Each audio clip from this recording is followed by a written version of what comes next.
ఆహ్లాదకరంగా జరుపుకోవడానికి తమ అమూల్యమైన సమయాన్ని కేటాయించారు गौरव प्रधानी हमारे बीच में है दुनिया के सबसे लोकप्रिय नेता और भारत के यशस्वी प्रधानमंत्री आदरणीय श्री नरेंद्र मोदी जी को हार्दिक स्वागत और अभिनंदन करते हैं। माननीय प्रधानमंत्री मोदी जी, आपके सोच, आपके ऊर्जा, आपके जोश, आपके उत्साह, आपका आत्मविश्वास, आपका विजन, आपके सपने और आपका संपूर्ण व्यक्तित्व हम सबके लिए प्रेरणा है। Honourable prime minister Narendra Modi గారికి మకర సంక్రాంతి శుభాకాంక్షలు తెలుగువారి అందరి తరఫు నుంచి మనస్ఫూర్తిగా తెలియజేసుకుంటూ మరి జ్యోతి ప్రజ్వలన కార్యక్రమంలో గౌరవ ప్రధాని పాల్గొనున్నారు। I also call upon Shri Om Birla ji, honourable speaker, అలాగే మన ప్రియతమ నటులు పద్మ విభూషణ్ చిరంజీవి గారిని వేదిక మీదకి రావాల్సిందిగా మనవి చేస్తున్నాం। డాక్టర్ నాగేశ్వర్ రెడ్డి గారు, ప్రామినెంట్ గ్యాస్ట్రో ఎంట్రాలజిస్ట్ మరియు పద్మభూషణ్, మరియు శ్రీమతి పివి సింధు గారిని దాదాపుగా 29 ఏళ్ళు 30 ఏళ్ళు సరే బిగినింగ్లో ఇంటి ముందు ముగ్గులేసి అటువంటివి జరిగినా కూడా ఐ థింక్ ఓకే 20 సంవత్సరాలుగా ఆ వాతావరణం అంతా మిస్ అయ్యి కొంచెం సంక్రాంతి పండుగ అనగానే ఓకే అపార్ట్మెంట్లో ఎంత న్యాచురల్ గా చేసుకోగలము అలా ఆలోచించి ఎర్లీగా చేసుకోవడం జరుగుతుంది। బట్ ఇవాళ చాలా సంవత్సరాల తర్వాత సంక్రాంతి సంబరాలు ఢిల్లీలో ప్రధానమంత్రి గారి సమక్షంలో వారి ప్రెజెన్స్ లో పాడటంతో పాటు ఈ వేడుకని ఎంతో అద్భుతంగా నిర్వహించుకున్నాము। చాలా సంతోషంగా ఉంది। కిషన్ రెడ్డి గారికి, కావ్య గారికి వారి ఇంటికి ఆహ్వానించినందుకు ముఖ్యంగా ధన్యవాదాలు। అందులో నాకు the great leader of our nation, great leader, ఆయన అంటే నాకు చాలా చాలా గౌరవం। ఆయన అంటే it's an honour to sing in front of Shri Modiji. So అంత గొప్ప అవకాశాన్ని, ఆ అదృష్టాన్ని కల్పించిన కిషన్ రెడ్డి గారికి థ్యాంక్స్ చెప్పాలి। ఈ సంక్రాంతి మాత్రం లైఫ్లో వన్ ఆఫ్ ది బెస్ట్ మెమరీస్గా నిలిచిపోతుంది, అందులో సందేహం లేదు। మీ అందరికీ భోగి ఎలాగో అయిపోయింది, సంక్రాంతి మరియు కనుమ శుభాకాంక్షలు అంతే। నేను ఇక్కడ యాక్చువల్లీ స్వీట్స్ చూడడానికి వెళ్తుంటే మధ్యలో వచ్చాను। मकर संक्रांति पोंगल देश के कोने कोने में यह मनाया जाता है। यह पर्व हम सब के लिए हर्षदायक है, खुशी का समय है। मैं अपनी ओर से आज मकर संक्रांति के शुभ अवसर पर, पोंगल के शुभ अवसर पर देशवासियों को बहुत बहुत शुभकामनाएं देता हूँ।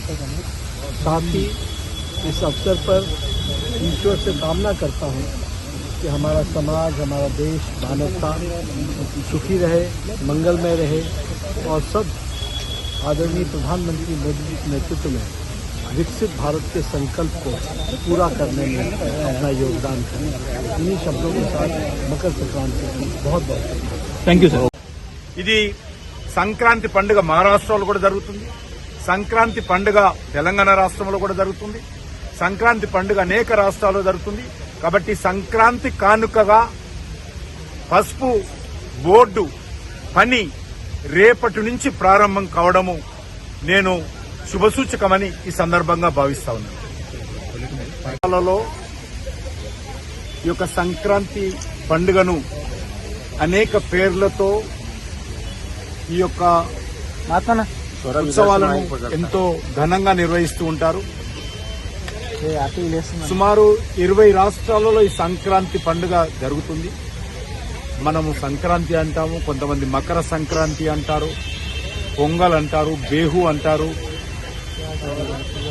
అనేక రకాలుగా ఈ పండుగను పిలుస్తారు। అన్ని పండుగల యొక్క ఉద్దేశం ఒకటే, రైతులు ఎవరైతే కష్టపడి పంట పండించిన తర్వాత ఆ యొక్క మరి ధాన్యము పంట ఉత్పత్తి ఇంటికి చేరిన తర్వాత రైతులు ఆ ధాన్యాన్ని మరి పక్షులకు, అదేవిధంగా యానిమల్స్ కు, పేద ప్రజలకు పంపిణీ చేయడమే కాకుండా ఒక సంతోషకరమైనటువంటి వాతావరణంలో గ్రామీణ ప్రజలు ఈ సమయంలో ఉంటారు। ఈ యొక్క సంక్రాంతి పండుగ చాలా అద్భుతమైనటువంటి ప్రకృతితో ముడిపడినటువంటి గ్రామీణ వాతావరణంలో రైతులు నిర్వహించుకునేటువంటి అన్ని వర్గాల ప్రజల పండుగ ఈ సంక్రాంతి పండుగ. ఈ సంక్రాంతి పండుగ ముఖ్యంగా మన తెలుగు రాష్ట్రాలలో చాలా ప్రత్యేకత ఉన్నది. ముఖ్యంగా ఏ గ్రామంలో అయితే జన్మించామో, ఏ గ్రామంలో మనము పుట్టి పెరిగామో ఆ గ్రామాన్ని వదిలిపెట్టి అనేక వృత్తుల కోసము, వ్యాపారాల కోసము, చదువుల కోసము, ఉద్యోగాల కోసము ఇతర రాష్ట్రాలలో, ఇతర ప్రాంతాలలో, ఇతర నగరాలలో మనం జీవనం కొనసాగిస్తుంటాము. కానీ ఈరోజు తెలుగు రాష్ట్రాల్లో ఒక మంచి ఆలోచన ప్రజల్లో వచ్చింది, పాటిస్తూ ఉన్నారు. ఎక్కడ ఉన్నా నేను సినిమా యాక్టర్ అయినా, డాక్టర్ అయినా, ఏదైనప్పటికీ కూడా నా సొంత గ్రామానికి వెళ్లాలి. సంక్రాంతి పండుగకు నాకు జన్మనిచ్చినటువంటి గ్రామానికి వెళ్లాలి, నా బాల్య స్నేహితులను కలవాలి, మా తల్లిదండ్రులను కలవాలి, మా బంధువులను కలవాలి, నేను చదువుకున్నటువంటి స్కూళ్లు చూడాలి అనే ఒక మంచి ఆలోచన ఈరోజు మన తెలుగు రాష్ట్రాల్లో వచ్చింది. అంతేకాదు గ్రామాలకెళ్లి వాళ్ళు చదువుకున్నటువంటి స్కూళ్లు బాగు చేస్తున్నటువంటి వాళ్ళు వాళ్ళ గ్రామాలకెళ్లి బాల్య స్నేహితుల యొక్క కష్టాలు వాళ్ళు వెళ్లడమే కాదు, సకుటుంబ సపరివారంగా చిన్న పిల్లలకు కూడా ఇది మన గ్రామము, ఇది మన ఇల్లు, ఇది మన భూమి, ఇది నా స్నేహితులు, నా బాల్య స్నేహితులు అనే విధంగా ఈరోజు గ్రామీణ ప్రాంతాలకెళ్లి ఈ సంక్రాంతి పండుగ నిర్వహించుకోవడం ఏతున్నదో నిజంగా ఇది మంచి శుభ పరిణామము.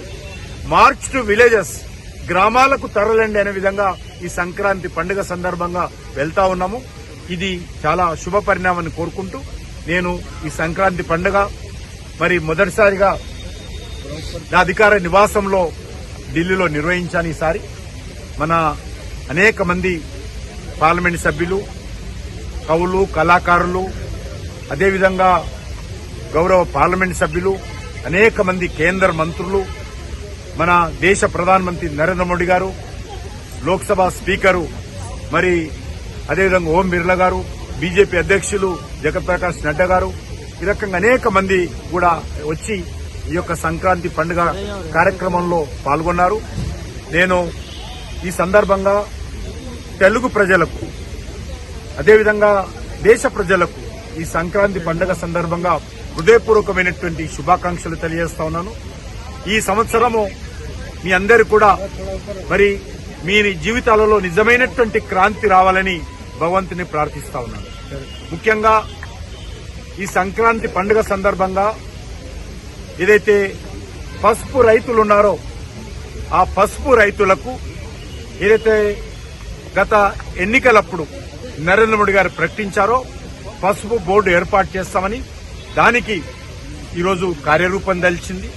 ఈ సంక్రాంతి పండుగ సందర్భంగా పసుపు రైతులకు భారత ప్రభుత్వము రేపటి నుంచి ఆ యొక్క బోర్డు, పసుపు బోర్డు పనిచేసేటువంటి కార్యక్రమం రూపకల్పన పూర్తయింది. దానికి సంబంధించి అన్ని రకాలుగా ఏర్పాట్లు చేస్తా ఉన్నాం.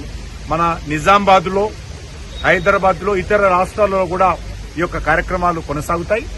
రేపు దానికి సంబంధించినటువంటి వివరాలన్నీ కూడా కామర్స్ మినిస్టర్ అయినటువంటి పీయూష్ గోయల్ గారు నరేంద్ర మోడీ గారి ఆదేశాలతో రేపు ఈ యొక్క పసుపు బోర్డుకు సంబంధించినటువంటి పని ప్రారంభించేటువంటి వివరాలన్నీ కూడా రేపు ప్రకటిస్తారు.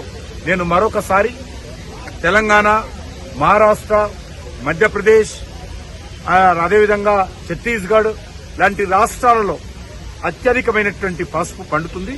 ఆ యొక్క పసుపు రైతుల తరఫున భారతీయ జనతా పార్టీ రాష్ట్ర అధ్యక్షుడుగా, కేంద్ర మంత్రిగా, ప్రధానమంత్రి గారికి మరొకసారి ఈ యొక్క కార్యాచరణ ప్రారంభిస్తున్న సందర్భంగా హృదయపూర్వకమైనటువంటి ధన్యవాదాలు తెలియజేస్తా ఉన్నాను.